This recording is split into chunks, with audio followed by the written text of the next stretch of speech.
Para essa próxima mesa, então, convidamos a professora Ilone, vice-coordenadora do SINT, para fazer essa mesa.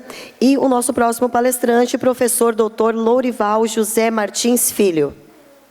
Então, vamos dar início a mais essa mesa, agora à tarde, então, com o professor Dr. José Lourival, que é professor de pós-graduação da UDESC, é isso, professor? Então, agora a gente vai tratar um pouco da BNCC, do ensino médio, né, para ver aí, então, a questão da versão, né, final da BNCC. Vamos lá, então. Então, boa tarde a todos e a todas. Acho que a voz está tranquilo. Queria registrar com bastante carinho a alegria do convite e a confiança de vocês para esta fala.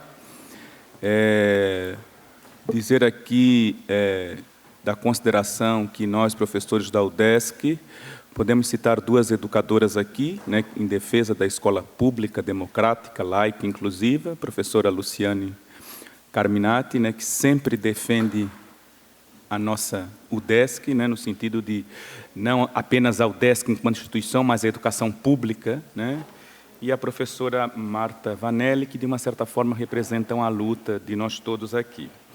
Dizer que todos estamos vivendo um momento muito difícil e talvez a minha fala vai frustrar um pouco as expectativas de vocês. Explico por quê. Eu penso que vocês já tiveram falas bastante epistêmicas e políticas no sentido de considerar o gerencialismo em educação, o voucher que a gente está vendo nas políticas educacionais, a educação pública gerenciada por fundo privado, aquilo que Chirome, Evangelista, o Luiz Carlos Freitas tanto nos trazem para pensar a educação para além de mercadoria. Mas lá na Faculdade de Educação nós temos duas possibilidades. Nós temos um grupo de professores que faz a leitura da política educacional nessa visão mais crítico-política, numa concepção de Estado, e traz isso, e temos um grupo de professores que traduz o documento da forma que ele está na formação dos alunos. Então, quando me convidaram, foi para esta fala aqui, uma leitura da versão final da BNCC do ensino médio. É claro que a nossa leitura é sempre ensopada por as lentes que a gente olha o mundo, né? É impossível chegar aqui e não ver a foto de Paulo Freire ali e não estar ensopado daquilo que vocês estão, né? Então, sempre a gente olha com uma determinada lente. E neste sentido eu diria o seguinte, eu não sei se com a BNCC ou se as políticas educacionais na contemporaneidade dá para fazer o inédito viável, né? Que o Paulo Freire nos ensinou a fazer o inédito viável. Mas eu acho que existe um limite do suportável do inédito viável. No caso das atuais políticas, tem que ser com rompimento de paradigma mesmo, porque não dá para algumas coisas adaptar de tão mercantilista e privatizante que é. Mas a minha fala vai nesse sentido, uma leitura da versão. Por quê? Vocês sabem, eu vou dar só o exemplo de nós agora, instituição de formação de professores. Nós tínhamos a resolução 02/2015 do Conselho Nacional de Educação. Essa resolução 02/2015 era que definia os currículos da formação de professores. Esta resolução dizia o seguinte: os currículos de formação de professores têm que levar em conta o projeto político-institucional da universidade, ou aquilo que a gente chama de PPI, e a proposta pedagógica de curso, daquilo que a gente chama de PPC, mas em total sintonia e colaboração com as redes e sistemas de ensino. Isso era o que diz mais ou menos a 02/2015. Nós tivemos aquela maldita lei do demônio, que vocês conhecem, que é a lei de 2017, que é a lei que alterou o artigo 62 da LDB e, consequentemente, a lei do ensino médio, que ficou aí conhecida como a lei do vampiro, no sentido de tão ruim que é. E esta lei obrigou, no artigo 62, que nós, então, enquanto instituições universitárias, adequássemos cursos de formação de professores à Base Nacional Comum Curricular, Então, só para dizer que nós, do ponto de vista da universidade, temos um dispositivo legal, uma alteração da LDB, que diz que a formação de professores inicial e continuada deve levar em conta a Base Nacional Comum Curricular. Mas ainda estávamos um pouco tranquilos, porque a 02/2015, querendo ou não, tem uma visão de formação e de docência mais alargada. Mas o Conselho Nacional de Educação, vocês devem estar acompanhando também, recentemente lançou uma consulta pública com uma nova proposta para a formação de professores, a formação inicial e continuada, a formação pedagógica e a segunda licenciatura, que vai todinha, de início ao fim, com a lógica da BNCC. Então, para dizer que nós estamos amarrados com a BNCC em todas as políticas, tanto da educação básica quanto da educação superior. As universidades tinham até hoje para encaminhar uma resposta, a grande maioria está solicitando maior tempo e que a 02/2015 possa permanecer um pouco mais, mas o que vem aí para a formação de professores é na perspectiva daquilo que está na Base Nacional Comum Curricular. Então, nós temos a alteração da LDB, nós temos agora a diretriz de formação de professores, as novas DCNs, que vai levar em conta a Base Nacional Comum Curricular. Em relação a, além disso, se não fosse só esse sofrimento, foi dito aqui a questão das políticas neoliberais, a gente vê desde o governo FHC aquilo que a gente vem chamando de McDonaldização dos currículos, aligeiramento da formação docente, né? Houve depois, isso é visível, daria uma linda tese de doutorado se as pessoas fizessem e pesquisassem com profundidade todas as alterações da LDB que foi feito na gestão do presidente Lula. Se as pessoas pudessem analisar isso, todas as alterações da LDB feitas na gestão do presidente foi na perspectiva de inclusão, de diversidade cultural, de respeito, de direitos humanos, de educação das relações étnico-raciais, da diversidade cultural. Todas as alterações foram no sentido de incluir. Não é algo, não estou aqui a defender, é algo concreto, materializado. Mas a gente percebe, enquanto política educacional que veio do FHC, depois houve um tipo congelamento, uma segurança, mas depois aí agora a gente vê esse aumento em escala progressiva dessa novamente do aligeiramento da formação docente, do aumento das licenciaturas em educação à distância sem nenhum controle de qualidade pedagógica, a McDonaldização dos currículos, desconsiderando as diversidades regionais e locais do processo de formação de professores. Então é esse o movimento que nós estamos. Em relação ao ensino médio, agora, o que é que vai aí dizer o documento, né? Por exemplo, aqui, o Mendonça Filho vai dizer que o Brasil precisava de um ordenamento curricular para todas as etapas da educação básica, a ênfase nas 10 competências gerais, que é um documento plural e contemporâneo e que vai orientar os currículos das redes de ensino e sistemas de ensino.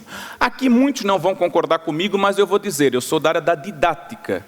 Então, às vezes, tem uma confusão. BNCC sozinha não é currículo. Ok? A BNCC está escrito lá, quem preside o currículo no país são as diretrizes curriculares nacionais. Qual é o problema que nós temos aqui? Um choque de paradigma.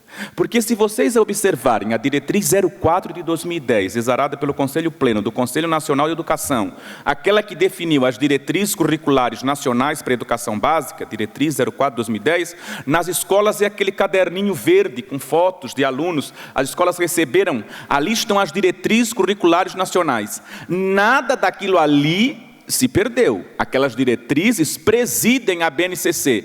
Qual é o problema? O problema é filosófico. Ok? Porque a concepção de ensino, de aprendizagem, de currículo na BNCC confronta com aquilo da DCN, mas a DCN está valendo ainda. Tanto que, no meu entendimento, uma leitura obrigatória nos cursos de formação de professores, no magistério, nas próprias extensões, é a leitura das diretrizes 04 de 2010, porque as diretrizes 04 de 2010 colocaram uma coisa nova em relação às outras. O foco no currículo é o sujeito e não o currículo. Então, o currículo está a serviço do sujeito, está a serviço do processo de aprendizagem. É isso que diz a diretriz 04. Então, tem gente que diz que a BNCC é superior. Não. a BNCC é um documento normativo, mas ela não pode ser lida isolada das diretrizes. O problema é o choque de concepção que tem entre uma coisa e outra. E os parâmetros curriculares nacionais, aquele que é da caixinha amarelinha, lembram? Esses realmente viraram documentos históricos. Os parâmetros não podem orientar processos curriculares de planejamento nas escolas. Eles são documentos de consulta histórico. O que nós temos hoje são as diretrizes e a BNCC. E aí, vai lá dizer também na introdução que nós não podemos esquecer a Constituição de 88, a LDB de 1996 e o Plano Nacional de 2014, na perspectiva de mudanças que cheguem à sala de aula. Eu vou apressando aqui, em função da nossa hora.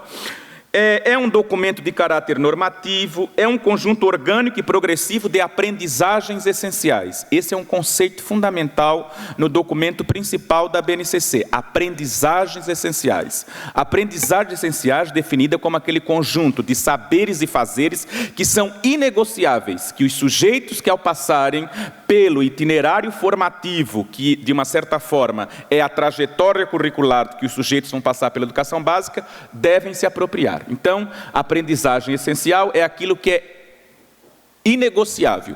As redes e sistemas de ensino podem aumentar competências, aumentar unidades temáticas, aumentar objetos de conhecimento, mas não podem diminuir daquilo que já está previsto na BNCC. Alinhamento a outras políticas e ações, superar a fragmentação das políticas educacionais e balizar a qualidade da educação.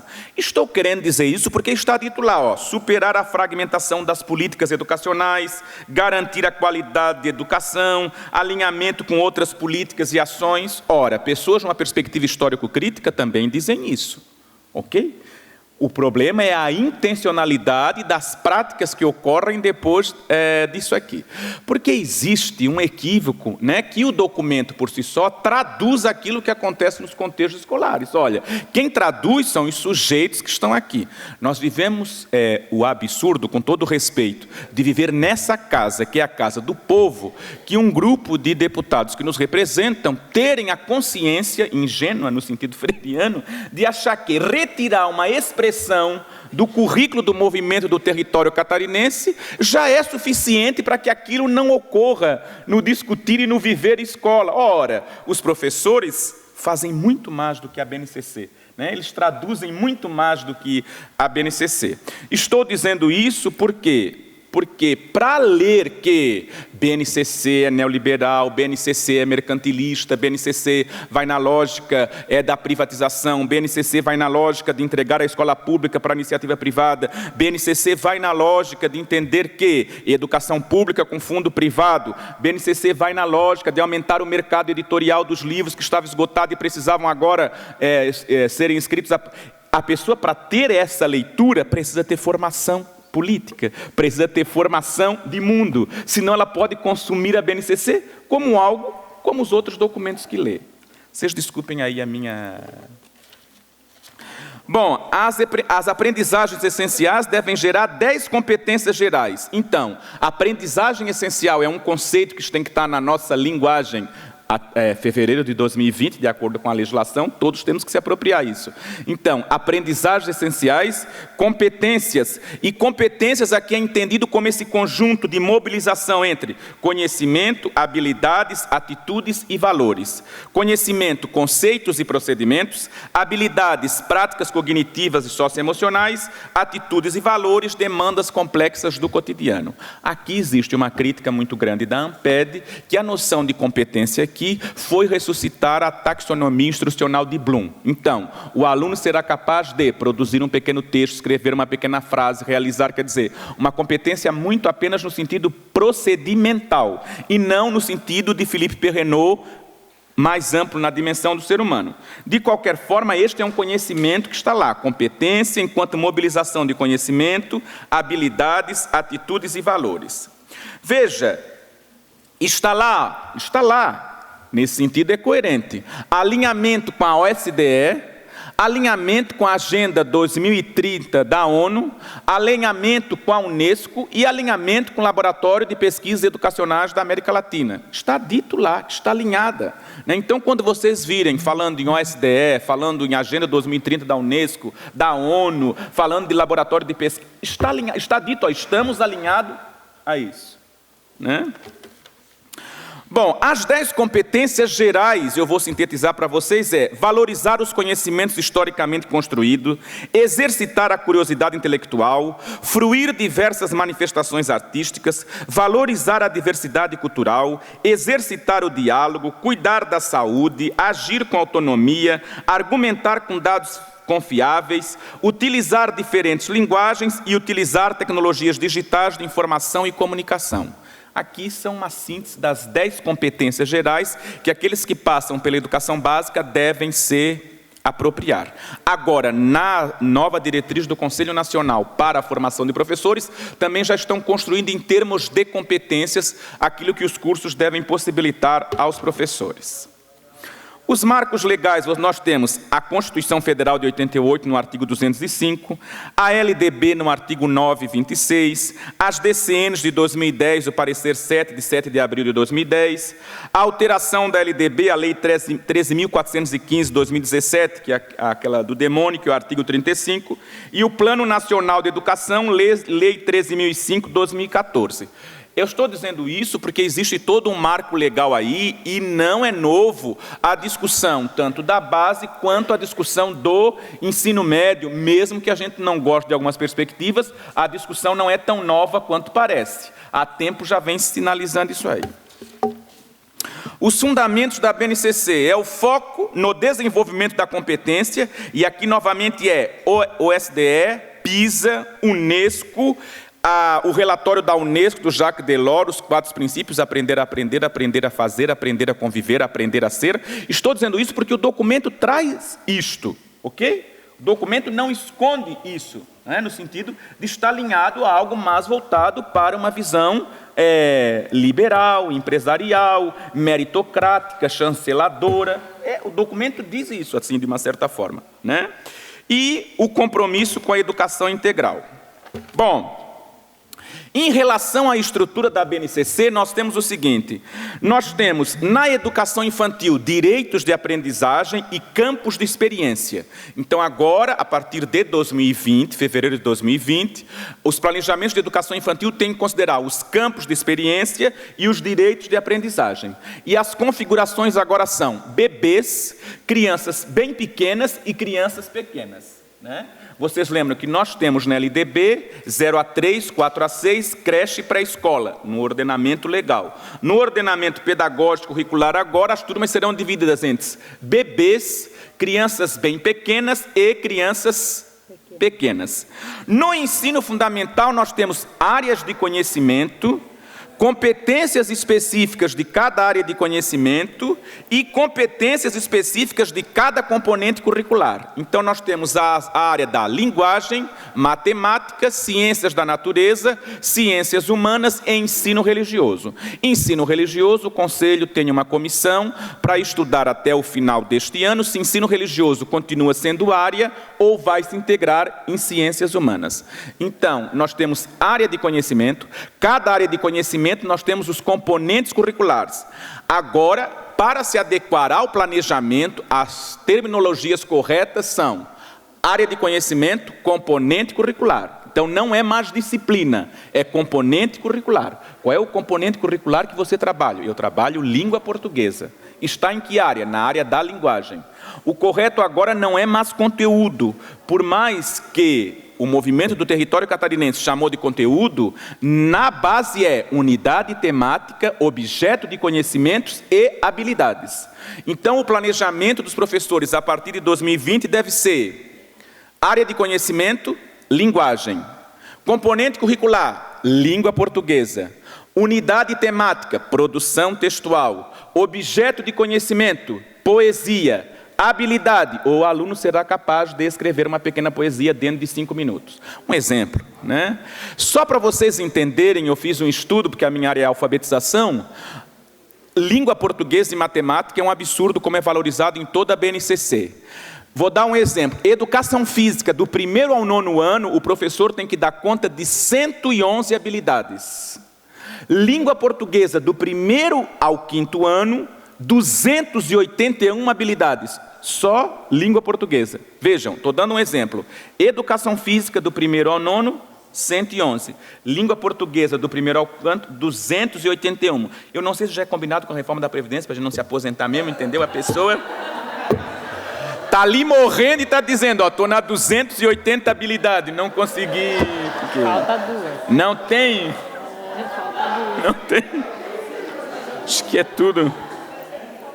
É algo diabólico no ar, né? Bom, aí veja só, então no ensino médio é área de conhecimento, competência, componente curricular, anos iniciais e anos finais. No ensino médio nós temos área de conhecimento, competência específica da área, língua portuguesa e matemática, competências específicas e habilidades. Então, o ensino médio não tem essa coisa, unidade temática, objeto de conhecimento, não, é áreas de conhecimento, ênfase em língua portuguesa e matemática e habilidades. Bom, o ensino médio, aí tem uma questão assim, se vocês forem ler o documento do ensino médio, ele vai falar em 4 áreas. Mas quando chega na dimensão prática profissional, ele transforma aquilo num estatuto de área também, ok? Mas as 4 áreas no documento introdutório são linguagem e suas tecnologias, matemática e suas tecnologias, ciências da natureza e suas tecnologias, ciências humanas e sociais aplicadas e suas tecnologias. As linguagens e suas tecnologias têm 2 áreas fortalecidas e detalhadas, língua portuguesa e matemática. Essas 2 áreas estão fortalecidas e detalhadas. Elas são inegociáveis e elas são do 1º ao 3º ano. Não se negocia. Agora, as outras áreas, por mais que estejam ali, em nota de rodapé e na primeira linha de cada área, elas dão um entendimento de flexibilização do sistema de ensino. Ok? Agora, eu não concordo, talvez vocês não vão brigar comigo depois, mas aí eu também já estarei longe, assim, eu não concordo assim, vai acabar a sociologia. Não vai acabar a sociologia, porque a BNCC, ela autoriza, ela estimula os sistemas de ensino a fazer isso, mas ela não derruba as diretrizes curriculares nacionais mais amplas. Então, nós temos que continuar lutando para que possa valer as diretrizes curriculares nacionais. Agora, que de uma certa forma, ela dá um fôlego para aquele gestor neoliberal se aproveitar e dizer, então quem sabe nós vamos fazer ciências sociais aplicadas só um professor e ele trabalha todas as dimensões? Isso, de uma certa forma, ela dá. Como que os sistemas de ensino vão trabalhar isso? É uma luta nossa, né? Então, ciências da natureza e suas tecnologias, entendendo biologia, física, química, ciências humanas e suas tecnologias, entendendo história, geografia, sociologia e filosofia, linguagens e suas tecnologias, entendendo arte, educação física, língua inglesa e língua portuguesa. Aqui vale dizer o seguinte, acontece com ciências humanas, sociais e aplicadas e ciências da natureza a mesma coisa que aconteceu com língua inglesa no ensino fundamental. Vocês percebem que a língua estrangeira no ensino fundamental virou apenas língua inglesa a partir do 6º ao 9º ano. Então, aqueles municípios que têm, como em Santa Catarina, que têm as diferentes línguas, ou aquele prefeito mal intencionado pode dizer, não, vamos seguir estritamente o que está na base, não vamos oferecer mais a linguagem aqui presente e vamos fazer só o que está previsto do 6º ao 9º ano. Não está dizendo que é para fazer assim, vocês entendem, mas autoriza a fazer nas entrelinhas. É o que pode acontecer com as outras áreas. Por quê? Porque língua portuguesa e matemática tem competência específica, habilidade específica. Química, física, biologia, sociologia, filosofia, só tem a competência da área, não tem a competência do componente curricular. E vocês sabem que currículo é um palco de negociação, né? É um estatuto de poder, então era muito importante que tivesse. Bom, aqui eu não vou mostrar para vocês, mas todos os livros já estão sendo adaptados nessa linguagem aqui, que qual é a linguagem? EM significa ensino médio. LGG, linguagem e suas tecnologias. 13 significa que é do 1º ao 3º ano. Habilidade 101, habilidade 102, habilidade 103. A bem da verdade, eu acredito que se continuar nesse volume de coisas, os professores serão avaliados no futuro a partir do atingimento dessas habilidades em larga escala, né? Quer dizer, até que ponto se o aluno atingiu a habilidade 102 para a área de linguagem. Bom, o que é que diz? 5:3, vocês me aguentam mais um pouquinho? Ah, tá. O que é que diz o documento em relação ao ensino médio? O que é que diz lá? Que o ensino médio representa um gargalo na garantia do direito à educação, né? Que é um desafio permanente à aprendizagem dos estudantes, que o ensino médio precisa acompanhar as mudanças tecnológicas do mundo contemporâneo, que o ensino médio precisa lidar com as incertezas relativas ao mundo do trabalho, que o ensino médio precisa ter uma noção ampliada e plural de juventude, que o ensino médio precisa uma escola que acolha as diversidades, que o ensino médio seja uma escola que ajude no projeto de vida das pessoas, que o ensino médio dê possibilidade de prosseguimento dos estudos com um foco na educação integral, que o ensino médio prepare uma preparação básica para o mercado de trabalho, que o ensino médio tenha ênfase nos fundamentos científicos, tecnológicos de cada área de conhecimento, e aí são dois conceitos que aparecem, que são conceitos que, no meu entendimento, são complexos, né? Que é itinerário formativo e arranjo curricular, né? São duas coisas que aparecem no documento, o que é um arranjo curricular? Eu não sei. A palavra arranjo, né, já é de estudo, mas são documentos que aparecem, arranjos curriculares. Bom, e aí que aparece aquilo que a professora falou, nesse itinerário formativo, e aqui itinerário formativo também já é um conceito que aparece na proposta curricular de Santa Catarina, já apareceu no documento do Movimento do Território Catarinense, nesse itinerário formativo que aparece então que é obrigatório no itinerário formativo a formação técnica e profissional, não é opcional. Ela é obrigatória, porque ela faz parte do itinerário formativo. E aí, quais são os itinerários formativos? Linguagens, matemática, ciências da natureza, ciências humanas, sociais e aplicadas, formação técnica e profissional. Esse é o itinerário formativo e o que transversaliza são os arranjos curriculares.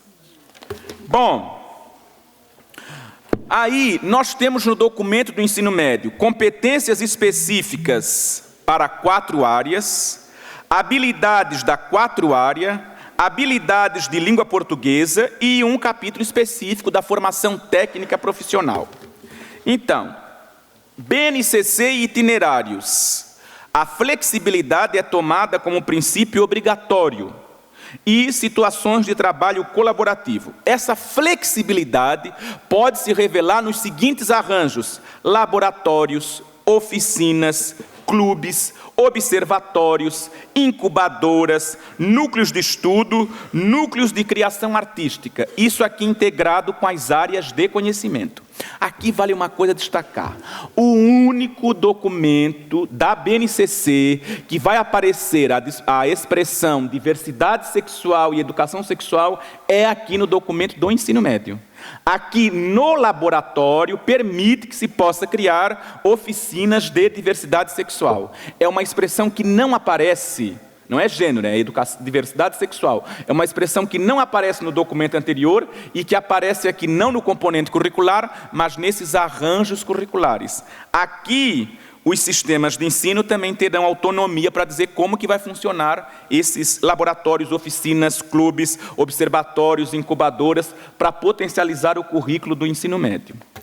Bom, as áreas de linguagem e suas tecnologias.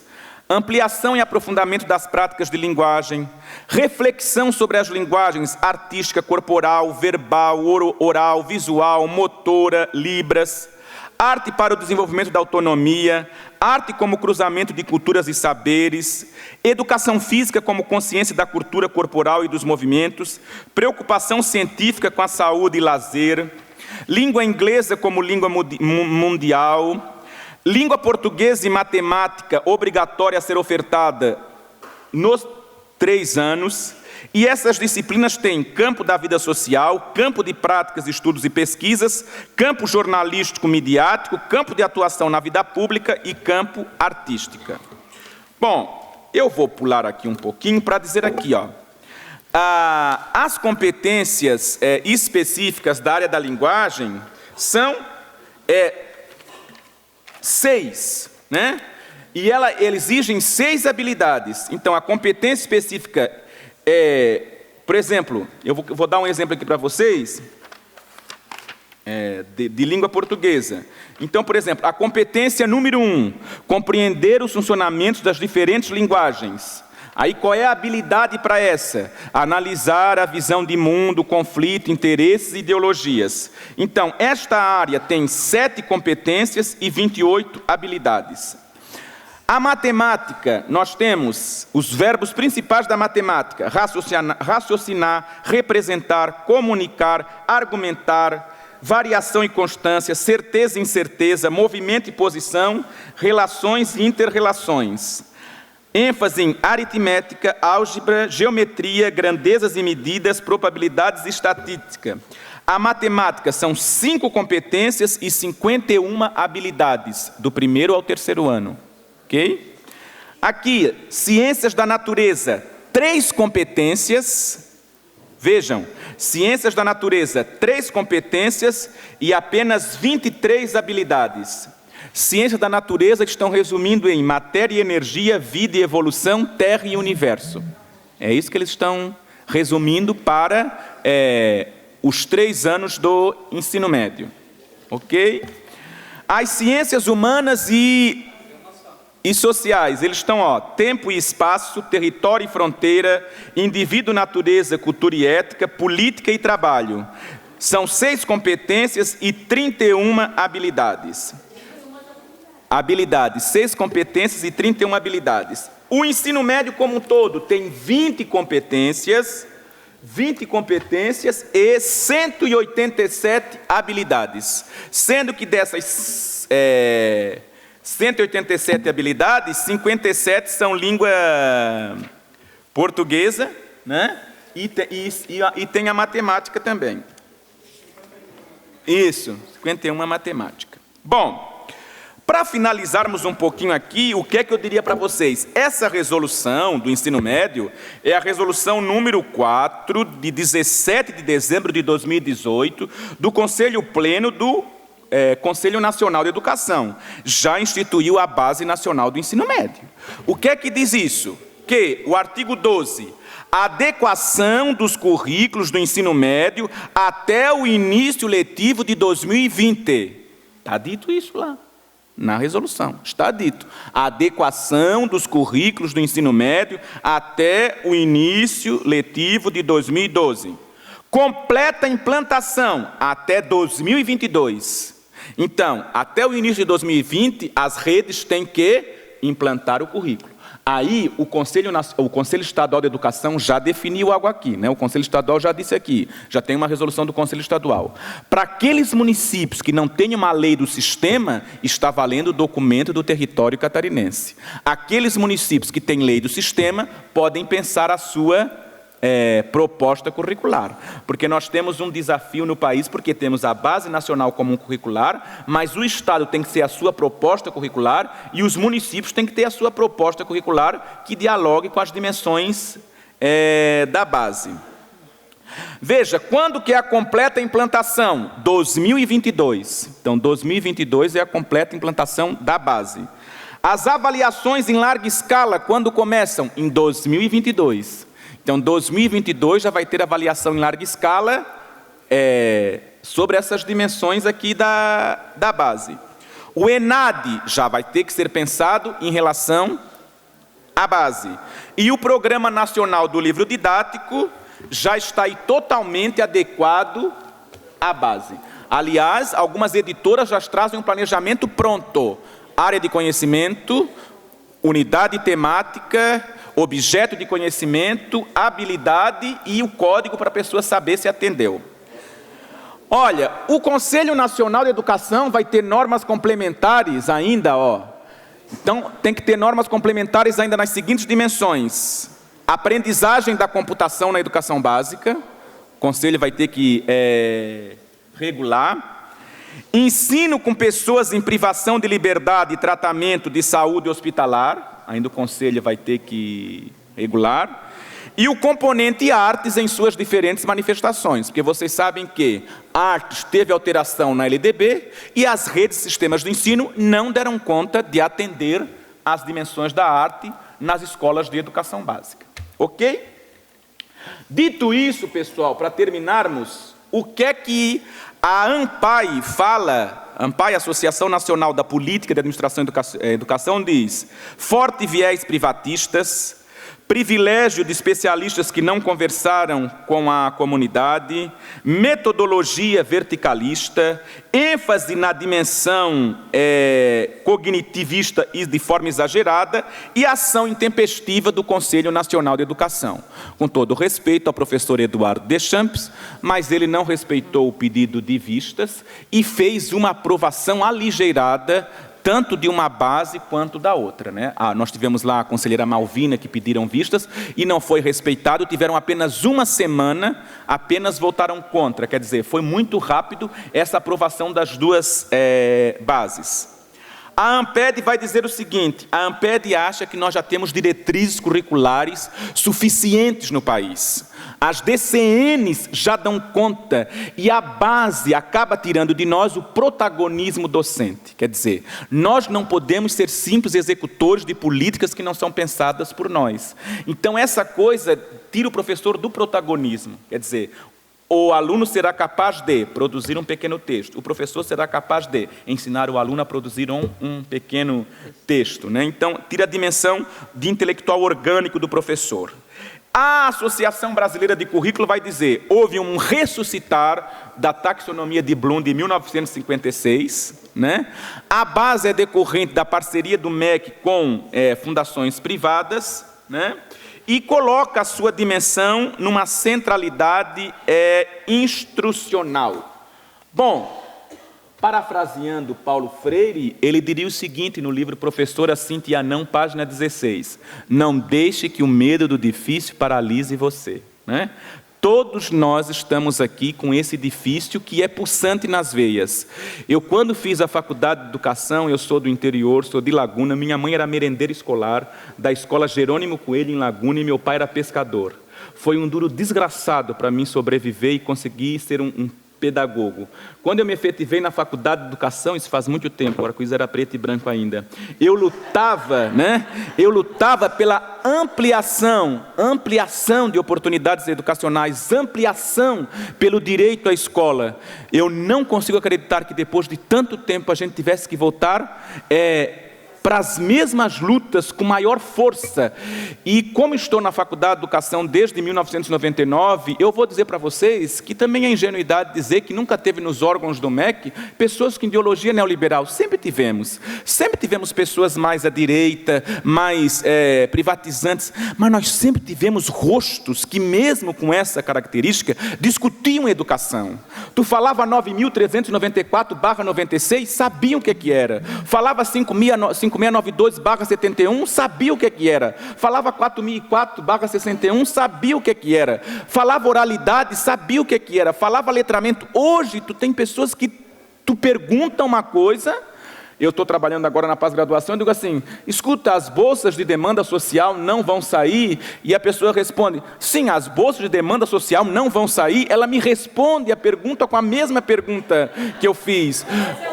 Ou seja, eu vou ser muito sincero para vocês. Está muito difícil estar na universidade também, porque assim, chega a ser raso demais. É raso demais, né? O Paulo Freire diz uma coisa assim, já vou terminar, prometo. O Paulo Freire diz uma coisa assim lá em Cartas a Cristina: eu não concordo com nenhuma palavra que tu diz, mas eu vou lutar, morrer pelo direito de tu dizer.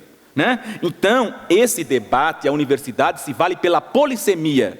E a polissemia é quem é contra, quem é favorável, quem é privatizante, quem é lutador, quem quer uma escola laica, quem quer uma escola confessional. Mas as pessoas têm que ter um mínimo de saber, de conhecimento para discutir. O que nós estamos vivendo agora é pessoas que estão definindo políticas que são rasas demais.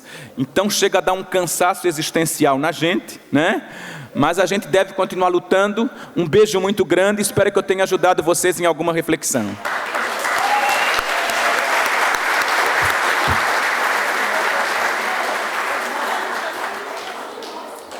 Agradecer então o professor Lorival, ele que é professor, né, de pós-graduação aí da UDESC, pedir para que ele continue na mesa por mais alguns instantes e mais do que nunca nós precisamos, né, conhecer para resistir, né, resistir porque a cada dia, a cada palestra que vem aqui percebemos o quanto a nossa educação pública está em perigo. Nós vamos então agora receber 5 inscrições, pode ser? Me sinto privilegiado porque vou poder dialogar com a primeira parte e a segunda parte da apresentação. Se o Lorival me permite, Santo Agostinho, que já foi lembrado pela primeira parte, dizia a pergunta: o que é um bobo?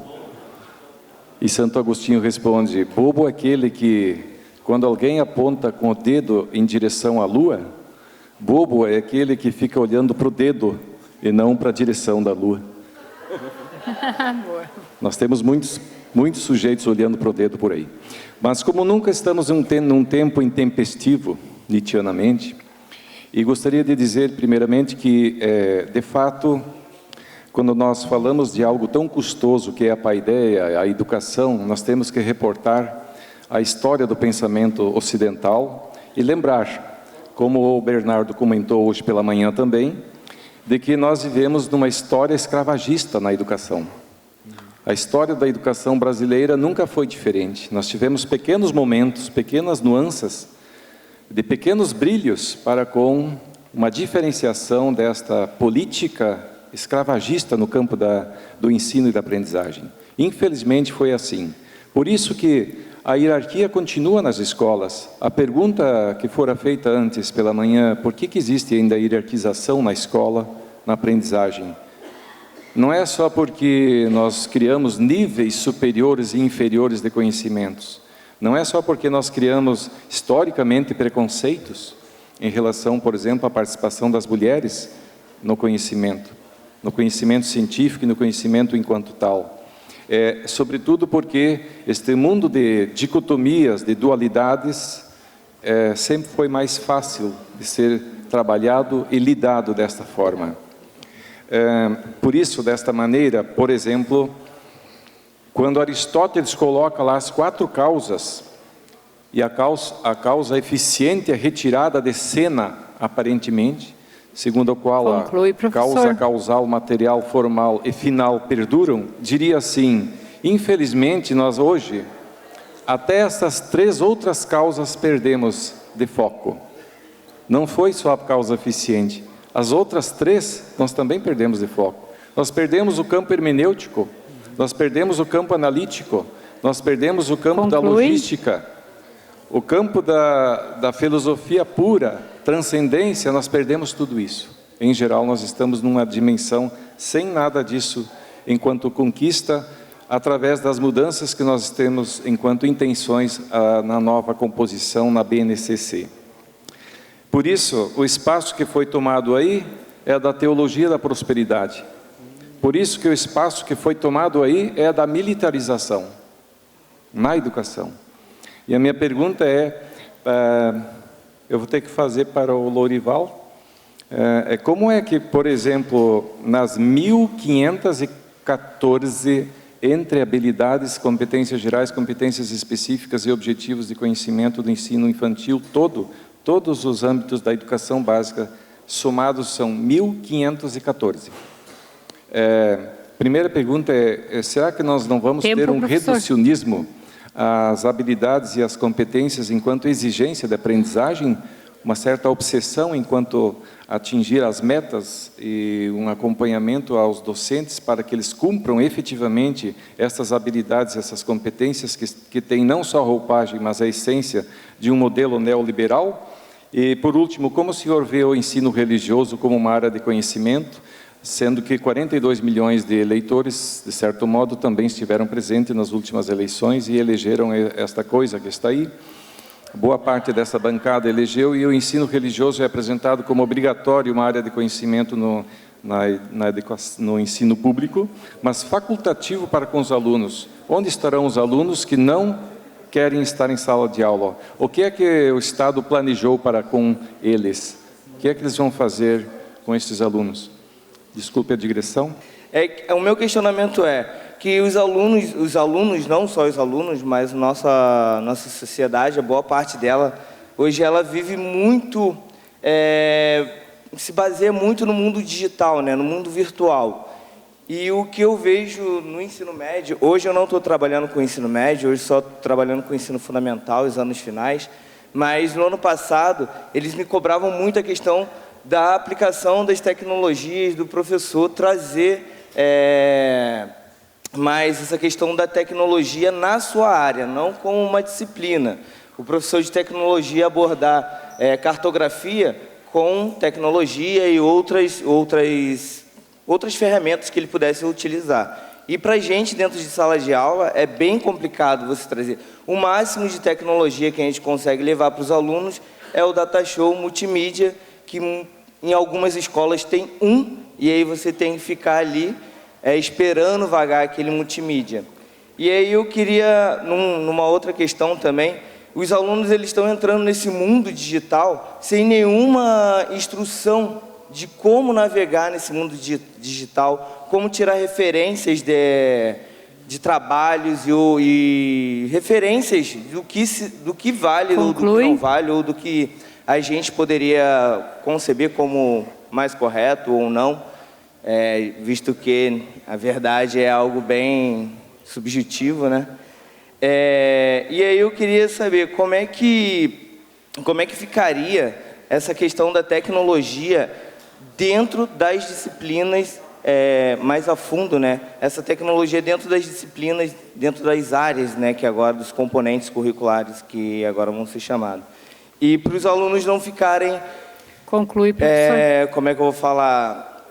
À mercê, tirando as suas próprias conclusões dentro do mundo digital. E esse mundo digital, ele se reflete dentro de sala de aula. E aí a gente passa a ter que disputar o aluno com um youtuber.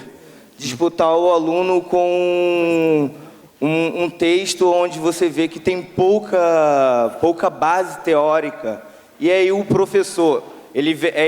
hoje em dia o mundo está muito quantitativo, né? Tu viu um vídeo do YouTube lá que fala sobre terra plana, que é o meu caso, que sou professor de geografia, e tem não sei quantos mil curtidas, e eu tô ali debatendo com ele que o mundo não é, o planeta não é. E aí, mas por que é planeta? E fica uma discussão muito rasa, assim. Então eu queria saber como que a gente consegue encaminhar esses alunos a navegar por uma base mais coerente. Conclui, professor. Uma base teórica mais coerente dentro desse novo mundo virtual, que a gente também vive, né? E aí a minha pergunta para o professor Lorival seria sobre a sistemática de avaliação.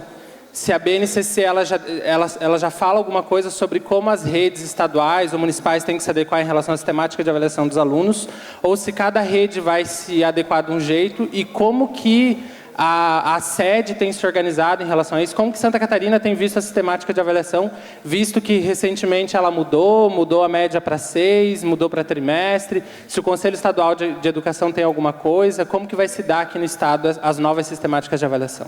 Boa tarde a todos, eu sou o professor Wellington, sou lá da Regional de Chapecó, e eu queria fazer alguns questionamentos aqui bem sucintos e práticos. O primeiro diz respeito à questão de como que nós, enquanto Estado de Santa Catarina, ou os municípios, vamos superar as 1.800 horas da carga obrigatória.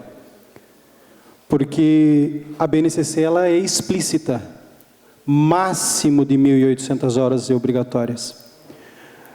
Tu citasse na tua fala a questão de que é possível ampliar aquilo que está dito, ou seja, que a gente poderia sim trabalhar com a construção de não restrição, de não diminuir aquilo que se oferta hoje e ampliar isso, que, penso eu, foi o que iludiu muitos, inclusive a mim, quando em 2017 a BNCC foi discutida dentro de todas as escolas praticamente da rede estadual, e chegou lá de 3.000 horas, que é o que a gente tem hoje, para 4.000 horas. Né? 4.200, enfim. Então, nesse sentido, como que nós vamos superar essa normativa de carga horária máxima curricular obrigatória? Onde de 1.800 horas relógio, se a gente fizer uma conta rápida e transformar para hora-aula, são 2.400 horas aula. O que já dá uma diferença de 600 horas para o que se tem hoje, 3.000 horas aula. É uma redução de 600 horas aula, não estou falando de aula relógio. Né? Hora, aula. É grave. Enfim, e além disso, eu queria daí também questionar a questão aqui, onde entra esses notórios saber. Né? Tudo isso que tu citou ali de possibilidade, de observatório, de oficina e tudo mais... Tempo. Acaba que ali vai entrar esses notórios saber. Né? E aí eu também quero fazer uma provocação e infelizmente vou ter que fazer uso de uma desgraça da atualidade, né? A Damares, onde ela diz que o cão ele é muito articulado. De fato, esses cães que aí estão a ladrar são muito articulados. Fato é que se cada professor aqui presente entrar no seu sistema, lá onde olha o contra-cheque, e descer um pouquinho mais embaixo lá, tem um ícone que diz avaliação. E ele não diz respeito ao aluno. Está pronto para avaliar o nosso desempenho em cumprir todas essas coisas que foi dito aqui. Como enfrentar tudo isso? Vamos ter que sair do toco, gente. Na discussão das diretrizes curriculares nacionais, que eles estão prevendo a mudança, né? No que diz respeito à questão, não da questão do... Obviamente vai enxugar os currículos, mas na mudança para fazer com que a BNCC, ela também dê conta do currículo no sentido da carga horária, das 1.800, 2.400, 3.000 e 4.200. Agora eu estou mais convencido ainda. Eu já estava convencido que a gente tem que dizer não à reforma do novo ensino médio. E aí quero dizer a sua fala final, o senhor já disse para nós o que nós temos que fazer. Paulo Freire já falou, é lutar e morrer. E numa luta vai ter sobreviventes e vai ter perdidos. Né?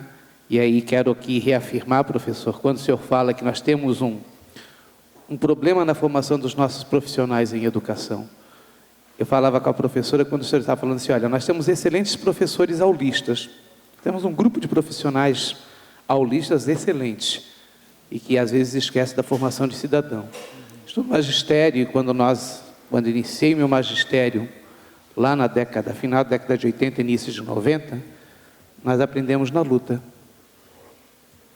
Aprendemos de que nós não poderíamos deixar perder nada. Inclusive tudo que nós estamos aí. Inclusive até este currículo que nós temos aí. E hoje eu estou convencido do que depois no encaminhamento nós temos que dizer. É não a BNCC em nada. E aí que nós temos dificuldade hoje dentro de uma construção de legislação nos nossos profissionais de não entender, não ler, correto, o que vem a ser a LDB, quais são seus artigos, versículos, e supostamente isso daí é bastante coerente, né? Mas eu queria só perguntar, dentro dessa construção que o professor colocou ali, das diretrizes nacionais curriculares, agora tem que refazer o meu dicionário de algumas coisas ali, né? Mas a BNCC é as diretrizes, esse meu lutar e morrer dentro da minha garantia, né? Quanto Santos disse, olha, a entidade vai dizer, olha, nós queremos as nossas hoje as diretrizes nacionais, elas dizem, a BNCC fala outra, toda essa conjuntura que o senhor apresentou. Nós podemos construir desde este processo para garantir com que a escola pública ela venha a ser de qualidade e de formação de cidadão, como sempre assim nós construímos, ou nós vamos fazer essa escola, nem tecnicista, né? Essa escola de tábua rasa mesmo? Tu estás falando do ensino médio especificamente? Então, do ensino médio nós temos habilidades para as 4 áreas, e aí essas 4 áreas têm as suas competências, e essas competências têm as habilidades. Só que tem língua portuguesa e matemática, tem habilidades específicas, competências específicas. As áreas mais amplas de ciências humanas e ciências da natureza têm habilidades para a área, não para o componente curricular. Entendeu? Então, não tem uma habilidade para o componente curricular química, tem a habilidade para a grande área. E isso, no sentido curricular, faz muita diferença, entendeu? Porque é o estatuto de uma disciplina, né? Meu Deus, muitas perguntas, vamos por parte aqui. Primeiro, eu gostei dessa expressão, teologia da prosperidade e currículo. Né? Quem fez a pergunta...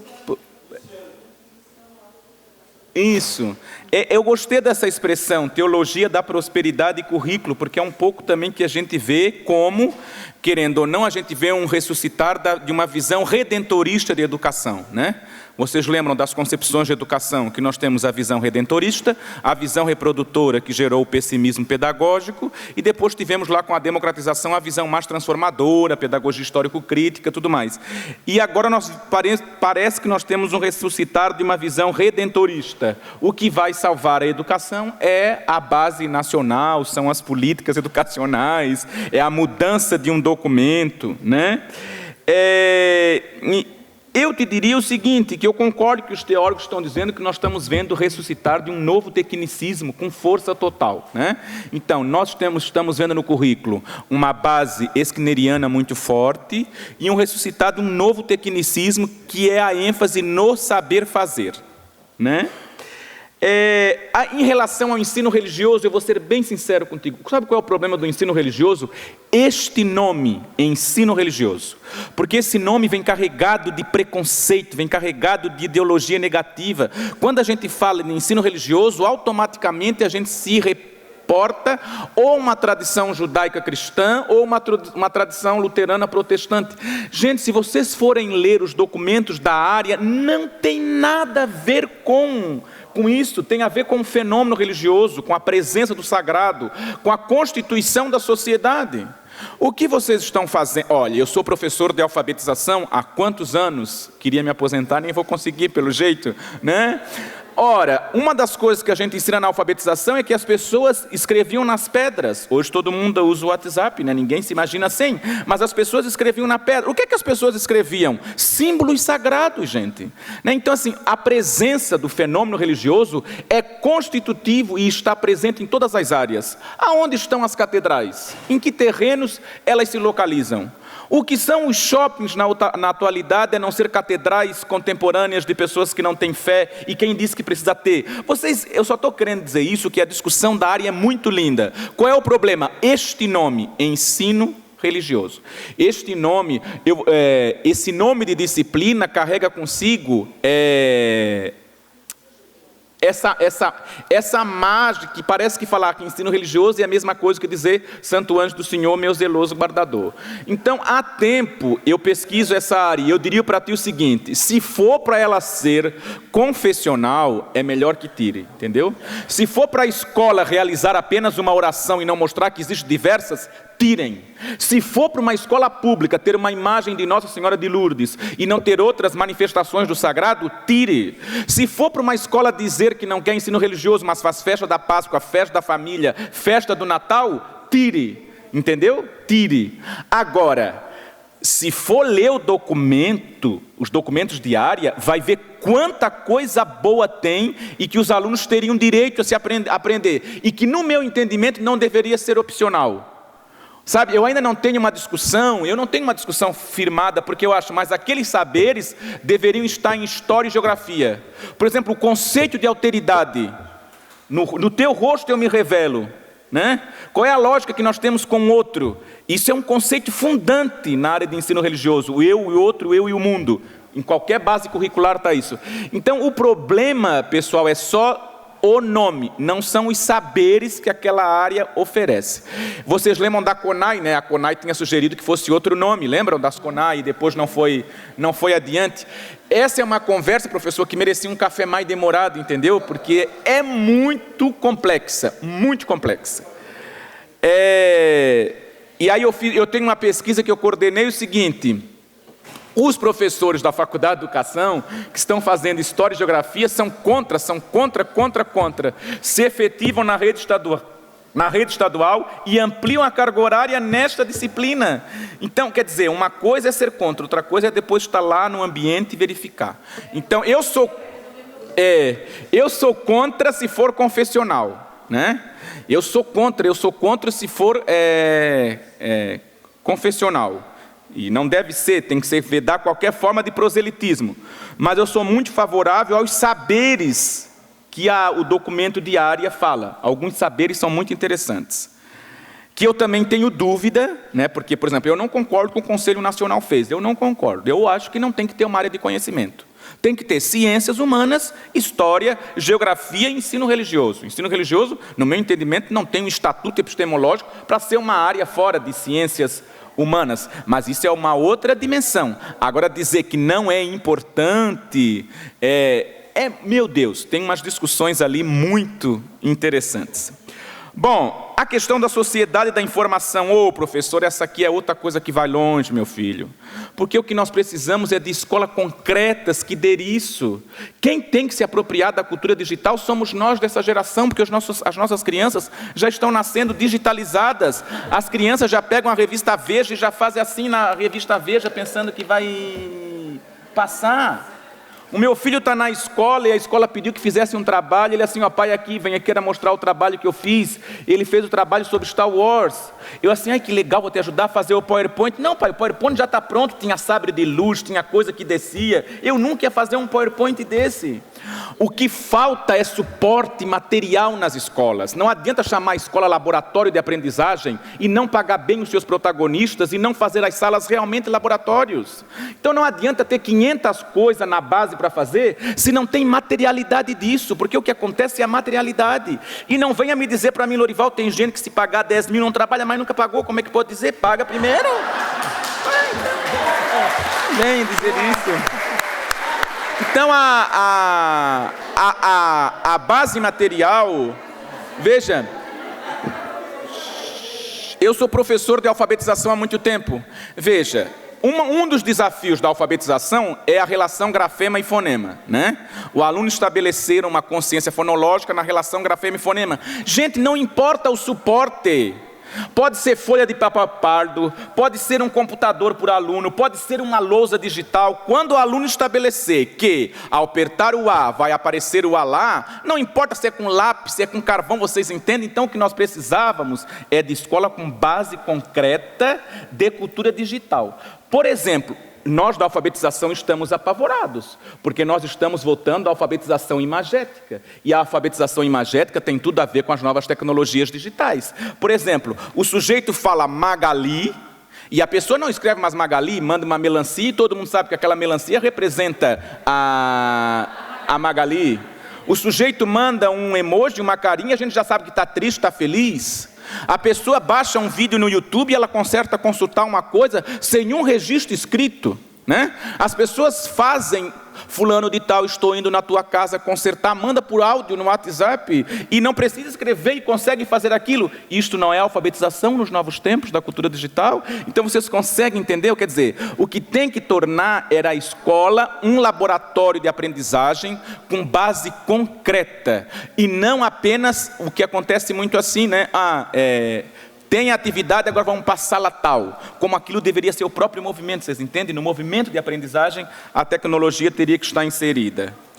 Bom, então eu penso que o grande desafio, professor, assim, na cultura digital, sabe qual é? Ensinar a pensar. Ensinar a pensar. Porque hoje em dia, bota lá no Google, Base Nacional do Ensino Médio, vai descer 200 milhões de artigos para vocês lerem sobre isso. A informação está ali. Agora, o grande desafio é não ser apenas consumidor da informação. Vocês sabiam que já tem pesquisas que indicam que na alfabetização o Facebook até atrapalha do que ajuda? Não necessariamente aquilo, se tu não interagem, né? Porque a pessoa coloca assim, ó, estou doente, a pessoa coloca kkkk. Ela não importa o que está escrito, ela não interage. Não é? Quer dizer, vocês conseguem entender? Não há uma interação no sentido de produção textual. Então, o negócio hoje não é consumir informação. Não é consumir informação. É como transformar essa informação em conhecimento e, consequentemente, a sabedoria. Ensinar a pensar é o maior desafio. A questão da avaliação e da BNCC. Olha, quem fez essa pergunta, eu diria o seguinte, está muito claro na BNCC a avaliação institucional. A BNCC já coloca a avaliação institucional na educação básica e a avaliação da política educacional. A avaliação escolar é de competência de cada sistema de ensino. Então, quem tem que falar da avaliação escolar é o sistema de ensino. Vocês sabem que no Brasil atuamos em regime de colaboração. Escolas de educação infantil privadas e rede municipal de ensino pertencem ao Conselho Municipal de Educação. Escolas de educação infantil e já com ensino fundamental e ensino médio privadas, mais a rede estadual de ensino, pertence ao Conselho Estadual de Educação. Este órgão tem que pensar a sua dinâmica de avaliação escolar. É isso que diz mais ou menos a legislação. Em relação à carga horária, eu vou sair de fininho pela tangente, porque realmente eu não sei responder como vocês merecem isso, e também, pelo pouco que leio, é de definição dos sistemas. Agora, eu diria o seguinte, a BNCC prevê sim o aumento de coisas que, por exemplo, a cultura local. Ela coloca as unidades lá da geografia, mundo do trabalho, espaço, lugar. Mas, por exemplo, quem é da região da Ampla Norte? Quem for construir a base nacional lá da Ampla Norte, ou da AMAV, ou da Grande Florianópolis, tem que ter a história local. Isso está previsto lá. Então vai ter, querendo ou não, mesmo com a carga horária aí, o aumento de disciplinas. Bom, essa questão do notório saber, já houve uma discussão que isso já foi também resolvido legalmente, assim, que já foi resolvido legalmente essa dimensão do notório saber. A questão agora aqui de garantir a qualidade, fiquei feliz pela tua fala, professor. O Paulo Freire dizia que o capitalismo provoca na gente duas coisas, anestesia histórica e cansaço existencial. Só que a gente precisa de esperança como o peixe precisa de água despoluída. Tem que ter muita esperança, né? Mas que ele causa isso sim, anestesia histórica e cansaço existencial. Vai dando aí um cansaço na pessoa. E aí de Paulo Freire eu vou dizer uma coisa para vocês. Eu vou ser bem sincero. Se disser que eu disse, eu negatei a morte, mas eu vou dizer. Até eles odiar Paulo Freire é uma ignorância teórica. Vou dizer com bastante respeito para vocês. É uma ignorância teórica. Sabe por quê? Porque muito mais perigoso que Paulo Freire é o Saviani. Entendeu? Em termos de conhecimento científico, o Saviani é muito mais perigoso. É o Saviani que diz assim lá em Pedagogia Histórico-Crítica: o dominado não se liberta se não dominar o que dominante domina. Dominar o que dominante domina é condição de libertação. E dominar o que dominante domina é entender o conhecimento científico historicamente do seu tempo. Então o Saviani é muito perigoso, mas eles desconhecem. E aí pegaram no pé de Paulo Freire, que o Paulo Freire é o mais aberto. O Paulo Freire é o que mais aberto à tolerância, ao escutar, ao entender. Agora, o Paulo Freire diz uma coisa com ênfase que Saviani não diz, por mais que diga em Escola e Democracia, mas não diz com a ênfase que Paulo Freire diz. Educação é um ato político. O que nós estamos fazendo aqui é um ato político. Não existe neutralidade quando tu alfabetiza bem uma criança. Não existe neutralidade quando uma escola para e faz uma reunião pedagógica com qualidade. Tudo em educação é um ato político. E aí o que a gente quer ver agora é domesticação dos corpos, das mentes. Não é verdade? E aí eu acho que isso que o Paulo Freire traz com esse vigor. Educação é um ato político. Viver em educação é viver na feitura sempre do inédito viável. A grande dificuldade é que ele vai dizer o seguinte lá em Cartas a Cristina: ninguém muda lá estando cá. Para mudar lá, tem que estar lá. O que significa isso? Não significa concordar, não significa aderir, mas a gente tem que pegar as coisas na mão e propor. Entendeu? Então, assim, a escola, eu ainda sou muito favorável ao artigo 12 da LDB, né? Escola com uma proposta pedagógica coerente pode fazer diferença.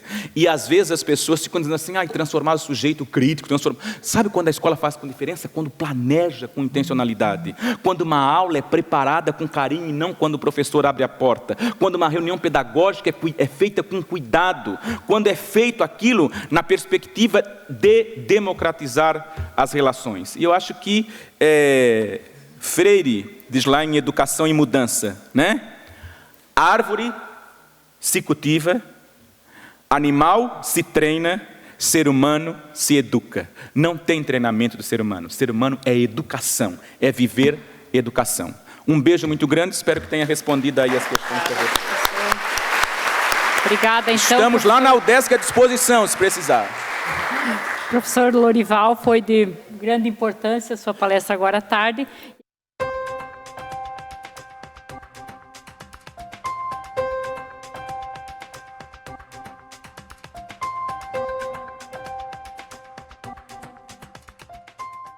Para essa próxima mesa, então, convidamos a professora Ilone, vice-coordenadora do Sinte, para fazer essa mesa. E o nosso próximo palestrante, professor Dr. Lourival José Martins Filho.